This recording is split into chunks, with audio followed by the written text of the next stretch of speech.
Yo man this year. Me mama chi and me mama hana me mama jo. Mo son for pa appear near me Freeman ye. Aka Freeman the storyteller. And any da edi kaya odi aba me YouTube channel yi so a oman this year. Mo subscribe ma me na bring nyina na metimi. Enye nigye sronko na metwamfoni ni abekere mo. Medamasi. Yo enede so de me de ba ene say ebibiri mu man die omawano aduane no ono ena ochrew ekwan die wasa wo ye wo wabrabom. Whoever feed you controls you. Eye potokasa ne beka no die omawano aduane no ono ena ochrew ekwan a obefa so a obebo obra sa ne wiasetie oman this year medamo asinti me hyaase na makamasem ebibire mu man ewo fani say how bebere sonko a efa ekwan efa so a ye boy bra ye beka say ye wo asase pa bebere ewo ebibire man asase a ye wo ne wiase fana obia eni sa asase ni bi asase a de odi begu fom bia no eba efise bibiri mu man no oye maame oye moda ebibiri mu man asase asase ye asase krogin a nyame ehira so amayen a bibia odi begu fom bia no ebeba udi tomatoes gu fom a ebeba odi bibia odi begu fom bia na ebeba odi mugu fom a ubetwa mo enso no efisa ya adwen mu enhyeda ye wa adwen mu hawo no saa na meka no se ebibifo problem a ye wo anase ye hawo kese pa ne se ye wo adwen mu hawo se ye ntimi ntena se na ye nwen ekwan befa so a yankasa mpo ye bema ya no aduane akwasi kokko eni asase a esombo a otumi edua bibia wo so a eyeye bia yi abrochire efrenis anasa amano ne ekro bebiri no bosumi mienu pe na wiabo ho na saa bosumi mienu na wiabo no omo behwe bibia se saa bosumi mienu no omo betimi aye omo bibia enti no bosumi mienu no omo bedua ebro chese omo be calculate bibia no ma ye bibia na ebedu ho pepepe na ese omo wi omo ebro efri se suno na eba omo ntimi enye hwe aha saa bosumi mienu no na omo de bedua omo bibia atoko eni ye kan sen bia be ka se wheat eni ye kan se oat nioma bebre chese omo bedua na millet ne bibia potatoes ena ombedua na ya asase a ye wo Africa no ya asase papa bibia odi begusu bia no eba enti eni se ekom edi yen ewiase de omawano aduane no ono na okire okwan a wo se obo ewo wabrabo ena African penifo importation of food ye di nuane emu ni ade bibia ni free akosikoko krom Thailand ni different Asian countries ni ade edua ho edi bayen ebe beton mayen nti sa wo hwa ye sika nyina no esaka omo ho omo na omo ama ye duane emu ahwemu a omo di wo Nigeria hwemu a ye di wo Ghana hwemu a ye di wo Africa kro nyina mu no nti hwesa ye sika no ekwahe enti obusa ho se hwan na boa obi na wanyeska na hwan na oska ye wo sika bebre because sika ye woni se saa ne oma na ye to ni nyina no ni sika akosikoko onton ma enti ye sika ni nyina no esa akọ omo ho enti ye na ye make omo rich je na ye ma omo nyeska if you say ye ntimi na nwen sebi obi obedofu a nafu pole ba kope eno no de hwe ne yire ne ma aha kakra che se obedo kakra bi ne se obedi pa wo mu che se obeye bibia wo mu okọ oba saa afi ba kono no ani eburu kitikiti na enti ebede ne nipa ehia enti meka masema meka se ya haw kase ya bibi man anase bibre man ya wo nyina no ye adwene mu haw ifi se ekwan e fa so ayadwen no enye ekwan e fa so ayadwen no enye ena ye mpanifo hwe eyi enam bebre apro ubetimi aye wo nkokọ ewiase bibia ubetimi aye hwe ukọ Poland nkofo bebre omu mfie nketenkete omu ye nkokọ omu ye omu bibia nuane omu bedi no e wose wutumi produce your own food eni se obina waye nkokọ ena wode abrew ena ware so poultry food no so eba no so no bebre no so no asai na omasa de aba so eti se eduro so sa eduro bebre asai na ebi wo ha free India any different countries na oma find a way na nduro na bedru Nigeria edru Nigeria ekwamba fa so ebefa border no so na edru Ghana ne de ene de eye asem kete Ghana for customs no for na custom officers no kra be boa omo no mo de edru na be wura eye ikrum enti ade bi a eye how pa ewiase de omo wano aduane no de ohwe wo no ono na okyerew de wo se wo ye se wo ho na wo bo bra se wo bo bra na wo bo no e wo so wo bo modern se wo be bo ho modern men depend upon obi bo ho modern se wo so no obeye bibi ama wo ho ewiase ba na enye se bi a mikosua de kakra bi na mewi na me de ahwe me yire ne mema da bi Bob Marley ne kan asem o se wo sua nwoma sen na enwoma na wasua no entimi in have impact on the people living around you entimi change society a o se eye bogus wasua nwoma sen na nwoma na wasua no enipa tete wo nchen eni unuanom eni ebusueku eni ukuro no se entimi enyen susuaso bi wo mo so ade na wasua wa baye doctor na lawyer no entimi nyen susuaso papa bi ema society anase nipa a ewo wo nchen na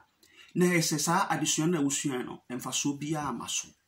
aha enti na bibre mu man hwe ye president for ye omo a mo hwe ye so ya mampanifo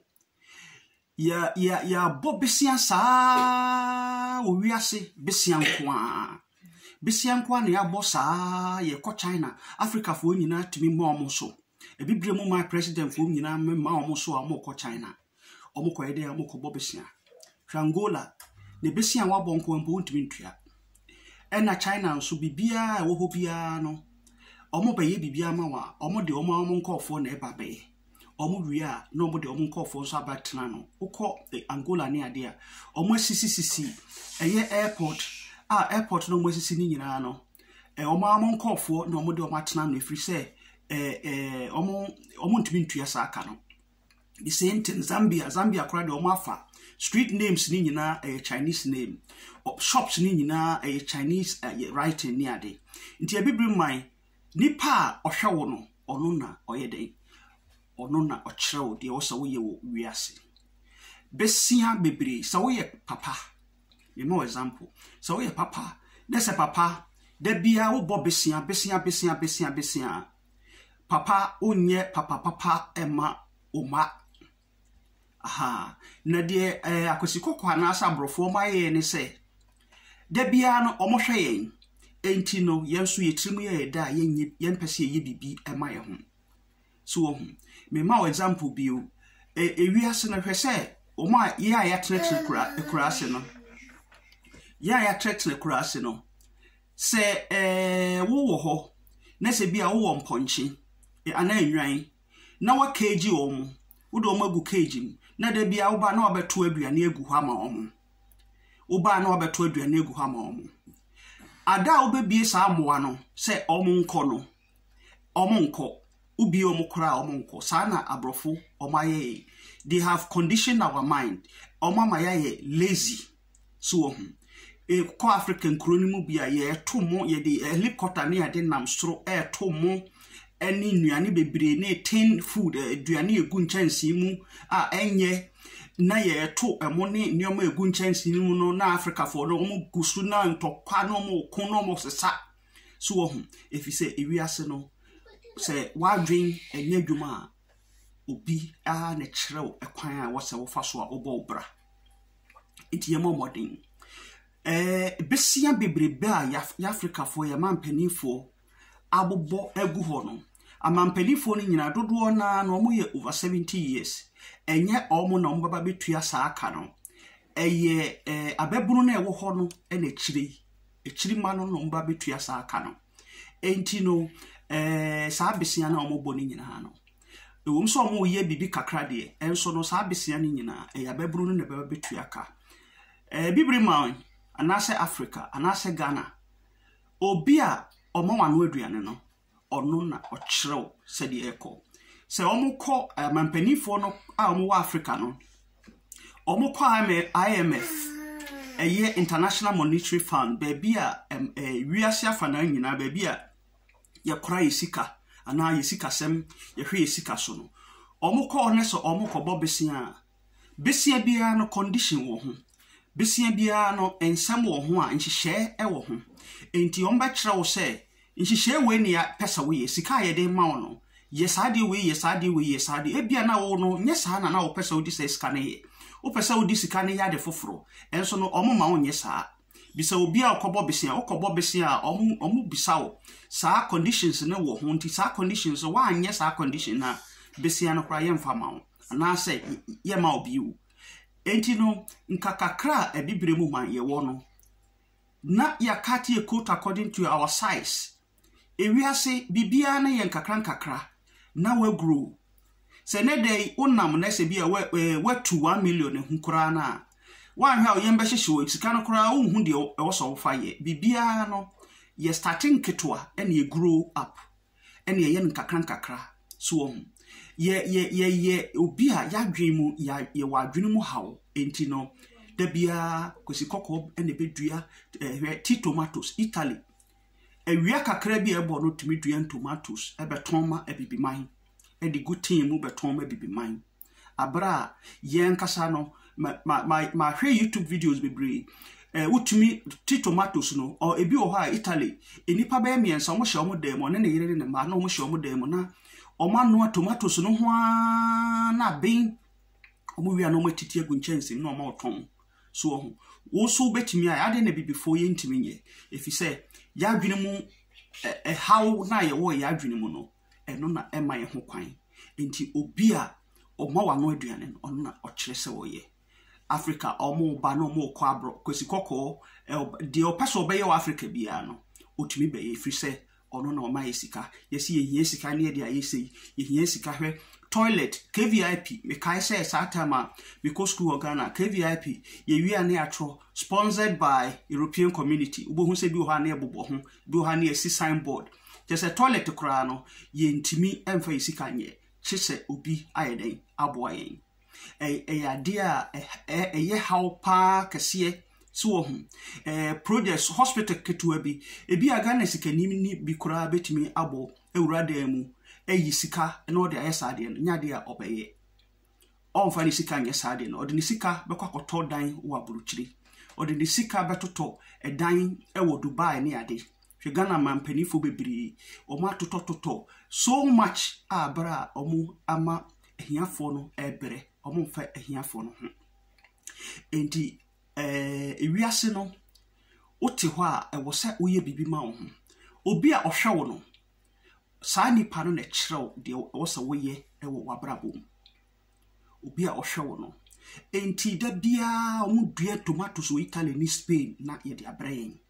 ya de bia hadwen hwe wo dem kura wa ye concrete be ka kirew se ututu na wo de tomatoes go forma ebeba mako abrofo ni bebre fie omu de flower pot ena omaye de omu anne omu de eneti agum no omu anese tomatoes ewo omu dem opa try bi hwe bo se tomatoes ne beba na wadi so enti no eye ni ha ene adwene mu haw ene ha abibifo ewiase de oma wano aduane no ono ena okyerew de eko ye ntimi nwen wa hwe wo da mu enioma a wo ho nyina no eye akosikoko na aye ena ode abrew hwe environment be bia be de wo bia no ono na waye ena ode abrew enti ema omaye na yaye lazy so ho se de me kan se emwa omo aduane a wa wugya omo kora na omo ntimi nko na omo ta so giregira won nchen nti saa na omaye ena yaye Mr. Freeman the Storyteller ni mo subscribe be YouTube channel na ma me na bring nyina matimi atwa mfoni abrem ewiase de oma wano aduane no ono ene kyerew de wo se wo ye enti no moma ye momoden na ye mwa ye ho wo ho a ye dwumaden boa wo ho ye dwumaden fa boa wo ho na hwese ne nya adwen papa na hwese ade a meyi ebetimi ama ekirima no anyem sunsanso papa ewo mo so menwen wa anko ho menwen wo family ho hwese ubetimi change society sana fadwen kase ehye wotrim se ubetimi change society se wo ewiase nya school ko omo ma school ni bebere kora no ewiase omo ma ye enioma kase wo ewiase ni nyina ye omo a they failed in their exams in schools. They were dropout. Omo in school no omo ntimi enwie. Somebody like Bill Gates, Steve Jobs, any omo maka ni nyina no omo ntimi enwie. Omo ntimi enwie bibia omo na ewiase omo aye nipa etitirifo. Enti na adwene mu Hawaii wo Africa ne no na haye. Ye momodin ase ibetimi aye bibi amaye ho. Na ewiase de ohwe no ono na wo se okyerew de wo se eko. Medamu nyina ase. Freeman the Storyteller ni ye be share bio. Medamu ase. Bye bye.